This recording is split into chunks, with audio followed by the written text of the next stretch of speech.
What is going on, everybody? It is Dylan with Astro DFS, bringing you a brand new video.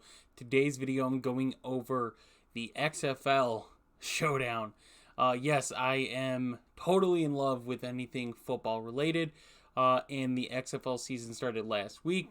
Fortunately, didn't have the time to kind of get any content for that out. So I'm going to try to get a video out all three of the game days and try to break down that slate for all of you, whether it be DFS or betting or just anything XFL related that I can pretty much provide in this video. I'm going to try to.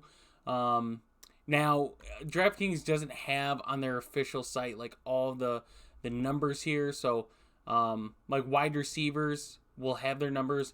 Running backs won't have really the attempts, targets, stuff like that. Quarterbacks won't have those numbers as well. So what we have, these are just what I'm using right now for reference points. XFLnewshub.com kind of has all these stats pretty much brought in there. And then for the snap count, because normally in NFL we could find all that information out on many sites. The only good ones that I could really find was on DraftKings Nation. So they have the week one stats for both teams. And so that's how I'm pretty much going off of all those numbers.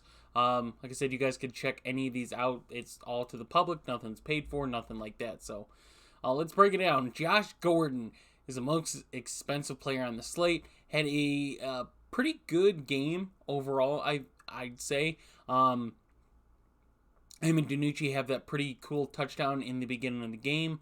Other than the first drive, he kind of was not as included. What's crazy though, just looking at some numbers really quick before we get back into it. So Josh Gordon, you look at his snap counts compared to other receivers, they ran a lot of 3-4 wide receiver sets. He was fourth in snap count at 56. Two guys at 57, and Blake Jackson at 76. Ben DiNucci himself, 73 snaps. And this is the crazy number. AJ McCarron, 49. 24 more snaps the Seattle Sea Dragons offense was on than the Battlehawks offense was, against obviously different opponents. Overall, I think the Battlehawks had a rougher matchup than the Sea Dragons. I like the defenders, but San Antonio's defense looked really, really good. So Josh Gordon being 10-2, the most expensive player, I don't love it. Like, there's uncertainty is probably the biggest word that's going to be used this entire season for the XFL until you start seeing trends, until you start seeing a chemistry, connection, stuff like that. Certain teams have had it. You could clearly see a quarterback getting his wide receiver one. Some teams have not shown that. The Battlehawks, Sea Dragons are kind of there. So, breaking down the St. Louis side, the Battlehawks, AJ McCarron, the most expensive player, 9.8, Aitman 9, Brian Hill 8, Shepard 76, and then we start to get to some of the cheaper guys, Pohl, Butler, the defense, the kicker Hagman down there, and I just wouldn't take kickers. But so let's break it down from we could look at stats and kind of go over there. For some reason, they don't have AJ McCarron's in the passing, which is odd, but we could look at the rushing attempts. Brian Hill obviously had the most rushing attempts on the team. Kind of gets banged up, but overall, the number one guy there looked pretty good rushing wise. Got a couple receptions, and then targets. Yeah, this is where it's going to be very confusing trying to pick a guy. So you get Austin Pohl and Marcel Aitman, both of them at 4. The yardage is pretty much the same, 49-45, and Pohl gets the touchdown. Our targets, 2 receptions, 4 receptions. So obviously Pohl has a better fantasy point game. Hakeem Butler, 3 for 32 and a touchdown. Brian Hill, obviously, 3 for 26. So, I mean, we can go down even more. Durant, Mateo Durant, and see where the snap count matches that. So the top three: Darius Shepard, Austin Pohl, Aitman. So let's go look at them on DraftKings. Aitman, the most expensive at $9K. 2 receptions for 45 yards.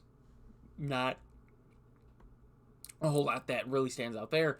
But Darius Shepard, we go and look at the numbers, had the most snap counts in week 1.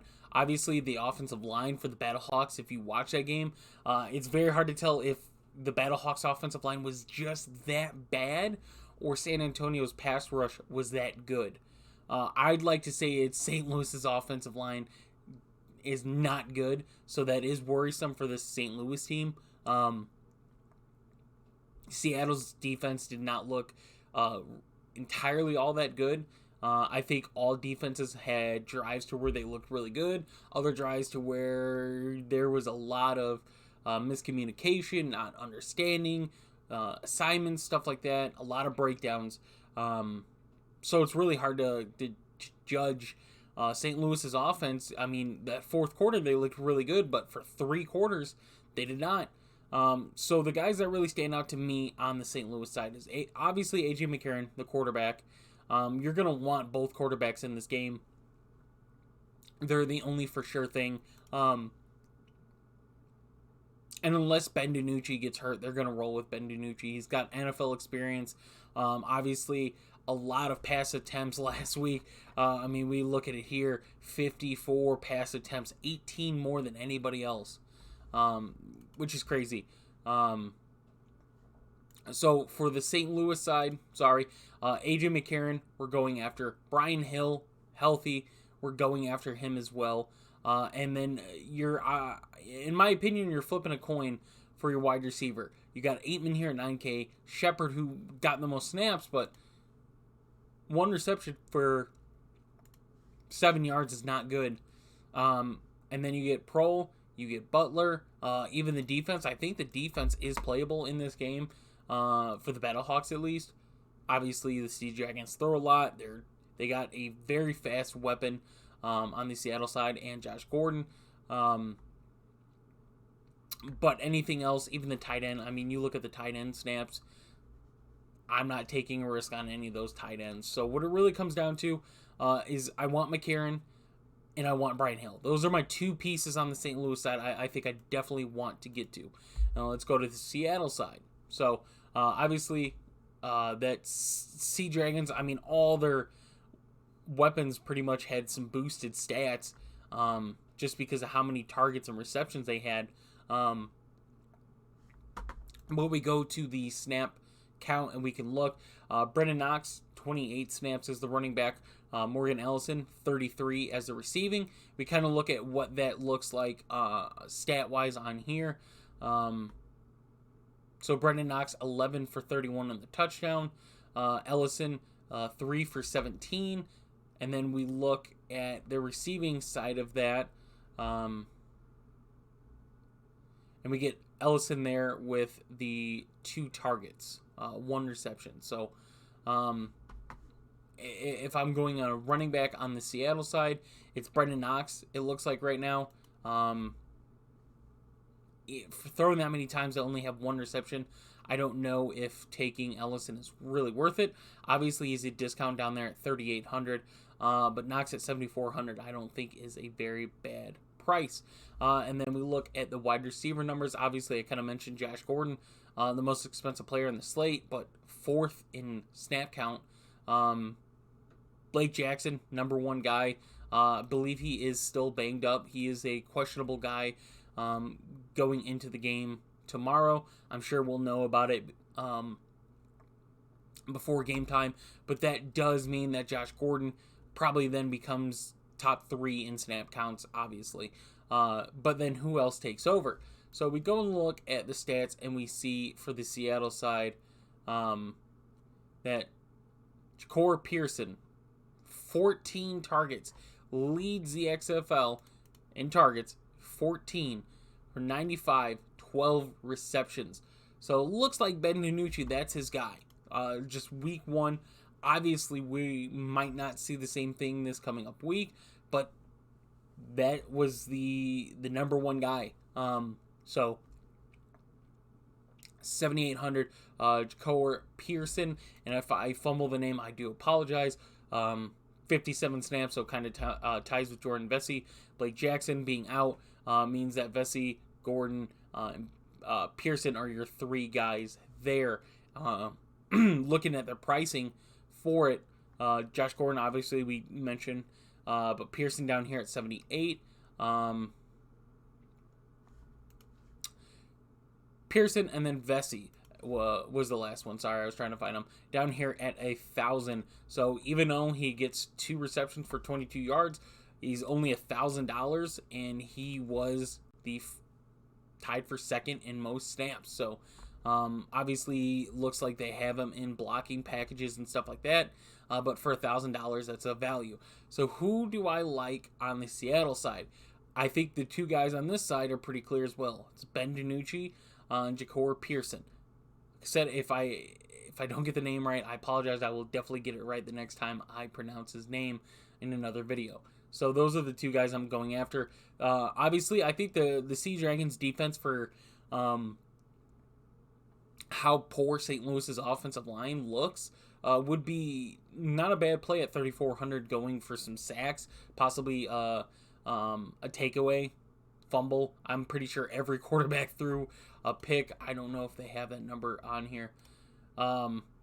Yeah, pretty much every quarterback threw a pick, so you're going to get some type of point there as well, just based off of what we saw last week. So let's try to make a line and see what we could do. So I think for captain, I know this is riskier, but I think I want to go with Brian Hill. I like Pearson. We talked about that. And then let's put our 2 quarterbacks in and see what we got left. 5,400 for 2 players. Man, this is risky. So we saw Jordan Vesey, VC down there. What does that do? 98. So we can afford everybody but Josh Gordon, which I don't think is necessarily bad.